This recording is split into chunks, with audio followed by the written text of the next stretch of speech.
সবাই কেমন আছেন? আশা করি ভালো আছেন। সিঙ্গাপুরের ডে 1 সিঙ্গাপুরে গিয়েই আমরা গিয়ে ফার্স্টেই বের হয়ে গিয়েছিলাম যে রাতের সিঙ্গাপুরটা কেমন তা দেখার জন্য।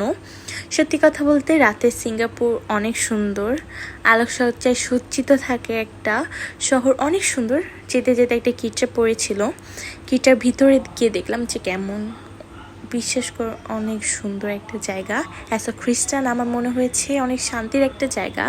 দেন আমরা একটা সুপার মার্কেটে যাই, এবিসি সুপার মার্কেট। কিছু কেনাকাটা করার পর আমরা যেতে যেতে কি একটা পার্ক পাই যেখানে আমরা একটু বসি। আমাদের সিঙ্গাপুরের ডে 2 এই জায়গাটা আমার মনে হয়েছে অনেক সুন্দর। আমরা মেরিনা বে সেন্সে যাই, জায়গাটা ছবির মতো সুন্দর।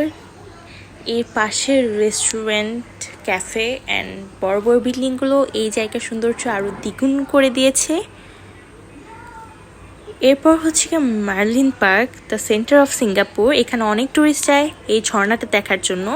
এর পাশে একটা রোড। এই পার্কটাতে বসেছিলাম, পার্কে এত সুন্দর বাতাস আর চারপাশের পরিবেশ তো এক্সপ্লেন করার মতো না। অনেক সুন্দর ছিল, বড় বড় গাছ। আর আমার সব থেকে বেশি ভালো লেগেছে অনেক পরিষ্কার পরিচ্ছন্ন কিন্তু, এবং যে বাতাসটা অনেক সুন্দর, অনেক সুন্দর, অনেক সুন্দর। গরমের মাঝখানে যখন এই বাতাসটা আসছিল একদম আত্মা শান্তি করে দিচ্ছিল। আমরা এখানে কিছু ছবি তুলে নিয়েছিলাম, আমার ফুপা ফুপুই, আমার ভাই, আমার বাবা মা সবাই এখানে ছবি তুলছিল। আমি বলবো কি, যদি সিঙ্গাপুর আসতে চান আপনারা গ্র্যাব নামের একটা অ্যাপস দিয়ে কিন্তু সব জায়গায় ঘুরতে পারবেন। এবং যেহেতু এটা অনেক ট্যুরিস্ট ফ্রেন্ডলি একটা কান্ট্রি, আপনি অনেক হেল্প পাবেন আশেপাশে।